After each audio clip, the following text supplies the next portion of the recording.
Ragging रोखण्यासाठी विद्यार्थ्यांमध्ये कायदेविषयक जागृती गरजेची, न्यायाधीश वैभव पाटील। रॅगिंग ही गंमत नसून मानसिक व शारीरिक आरोग्यावर गंभीर परिणाम करणारी बाब।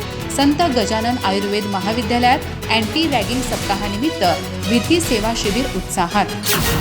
रॅगिंग ही केवळ विद्यार्थ्यांमधील गंमत नसून त्यातून एखाद्या विद्यार्थ्याच्या मानसिक आणि शारीरिक आरोग्यावर गंभीर परिणाम होऊ शकतो।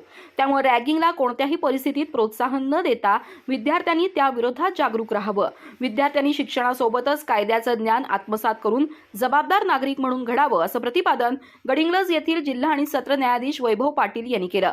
महागाव येथील संत गजानन महाराज आयुर्वेद महाविद्यालयात अँटी रॅगिंग सप्ताहानिमित्त तालुका विधी सेवा प्राधिकरणाच्या वतीनं विधी सेवा शिबिराचं आयोजन करण्यात आलं होतं। अमित लवळकर, जिल्हा न्यायाधीश क्रमांक 1 यांच्या मार्गदर्शनाखाली झालेल्या या कार्यक्रमात वैभव पाटील बोलत होते। यावेळी न्यायाधीश पाटील यांनी विद्यार्थ्यांशी संवाद साधताना रॅगिंगचे विविध प्रकार, त्याचे मानसिक दुष्परिणाम तसंच रॅगिंग विरोधी कायद्यातील तरतुदी याबाबत मार्गदर्शन केलं। एखाद्याची खिल्ली उडवणं, अपमान करणं, मानसिक दबाव आणणं, शारीरिक त्रास देणं किंवा जबरदस्तीनं कोणतीही कृती करण्यास भाग पाडणं याकडे गांभीर्यानं पाहिलं जातं।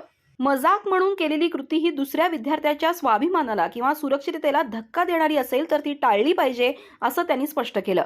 महाविद्यालयीन जीवनात वरिष्ठ आणि कनिष्ठ विद्यार्थ्यांमध्ये स्नेहाचे, सहकार्याचे आणि सकारात्मक वातावरण निर्माण होणे गरजेचे असल्याचंही त्यांनी सांगितलं।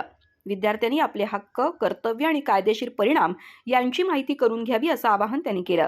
प्राचार्य डॉक्टर गणेश आडेलकर यांनी स्वागत आणि प्रास्ताविक करून कार्यक्रमाचा उद्देश स्पष्ट केला। ॲडव्होकेट गंगाधर पाटील यांनी विद्यार्थ्यांना वाहतूक नियम आणि रस्ता सुरक्षेबाबत मार्गदर्शन केलं।